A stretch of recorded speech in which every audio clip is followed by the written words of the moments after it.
Oh, hey, Bob, you need to unmute. His audio is muted. Yep. And I can't do it. There we go. Hi. Yes, for those of you who don't know me, I'm Lieutenant Colonel Robert Taylor. I've been in camp for about 35 years, and my expertise is in ground search. I think I've had about 6 sorties in the 35 years on an airplane.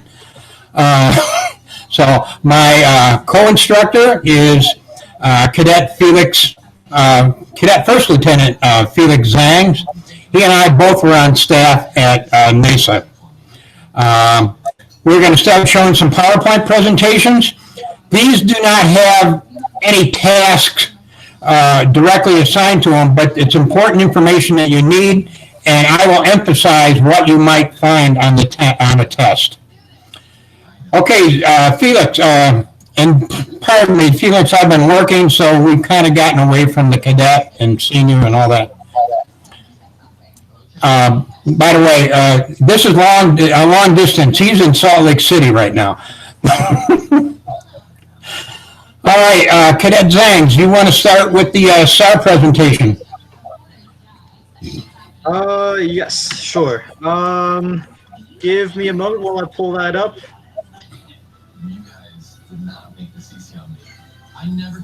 Right, window. Now it's time to get this thing started, and it's exciting. Maybe not. That was a crazy first night. With that donation, we have only just begun. So much. Okay, let me try an alternate method.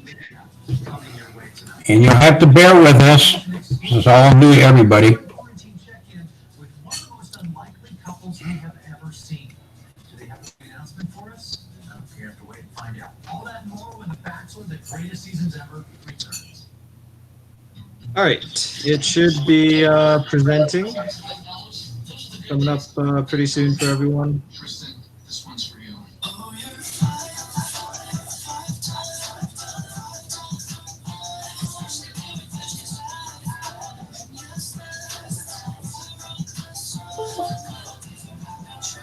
All right. Anyone not able to see the slide? I'm not seeing them.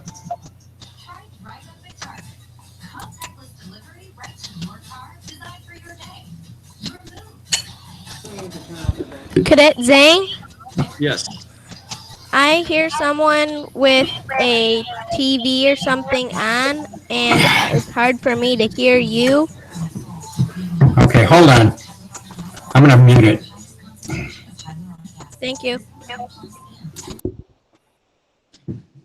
All right, okay. Everyone's able to see it. Once Colonel Taylor gets back here, we will start with the slides. These slides are also available in the big folder that we shared with you, or maybe not shared with you. We have it as a link in the handout. As a reminder, the handout is right here. Everyone should be able to access that handout to see the resources down at the bottom and our lesson plans for today. As we said, it's still a work in progress, so please bear with us as we work through that. Colonel Taylor, we are ready for you to... Am I supposed to be seeing the slides? Yes, if you click on the People tab, you should be able to pin the slides to your main screen.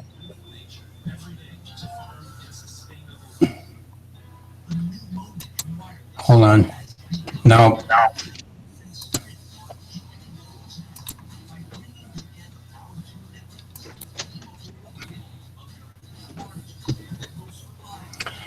Yeah, I don't see the slides.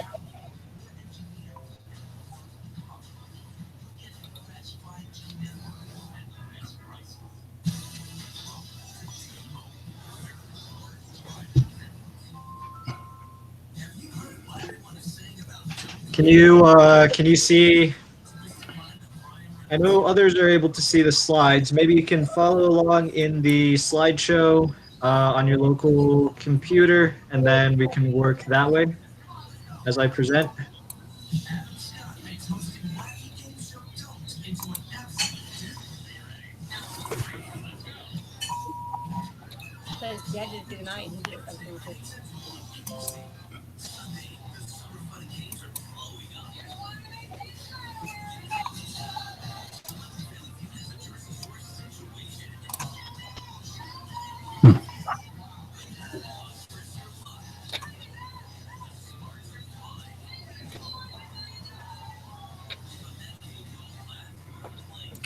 So if you'd like, I can start off while you get the. Yeah, go ahead. If you can see him, Felix, go ahead.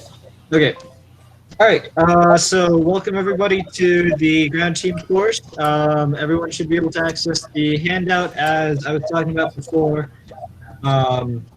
We are planning on covering all the tasks that we can from UDF, which is Urban Direction Finding, and GTM, which is Ground Team Member, all the way from Ground Team Member 3 up to Ground Team Member 1. We have identified a lot of the tasks that can be done remotely. Most of them in the task guide say describe or identify as the evaluation criteria, which is why we can do this. There are certain tasks such as using a compass or doing a litter carry or some things that have to be done hands-on that we will not be covering during this series. So what that means is that we will get most of your familiarization and preparatory training done for Ground Team Member 3 and Urban Direction Finding. But there are two tasks, or at least two tasks, such as use a compass and prepare individual ground team or UDF equipment that we cannot sign off on because we simply cannot evaluate those remotely. Well, other than those two, we can cover most of the familiarization and preparatory training. As for the actual tasks, we have actually identified quite a few tasks, some of which you can see in the course handout for today that we are able to sign off on remotely. Each of these tasks we will present in this presentation or in these meetings as a live presentation, and most of them will have a quiz associated with the task. So be ready for those links to show up in the course handout later tonight or tomorrow morning as I get the quizzes posted onto Google Forms. And as for how we're going to coordinate sharing that information and what tasks you can enter for us to sign off on, we are still ironing out those details. So stand by for information on that. That should come out pretty soon. I saw a question, will we get a sign off on e-services? Yes, for the tasks that we are evaluating, we will be signing you off in e-services or in ops quals. So again, as for which tasks you are good on, right, which quizzes you pass and stuff like that, we will work on a centralized information sharing format so that you guys can see what is going on, and so that I don't have to send out emails to every single participant for every task like I kind of did for iCut. So rolling right into the presentation, if you want to follow along in the syllabus, I just covered intro to SAR, or I'm covering intro to SAR right now, sorry. So basically, what is search and rescue, right? Search and rescue, Civil Air Patrol is involved in pretty much every search and rescue mission tasked by the AFRCC, which is the Air Force Rescue Coordination Center. They will cover ELT searches. ELTs are beacons that go off when planes go down or ships get lost and stuff like that. Of course, we won't be searching in the water. That's the Coast Guard's job. But for overland searches, Civil Air Patrol covers a lot of that. We also do a lot of other things like disaster response and relief.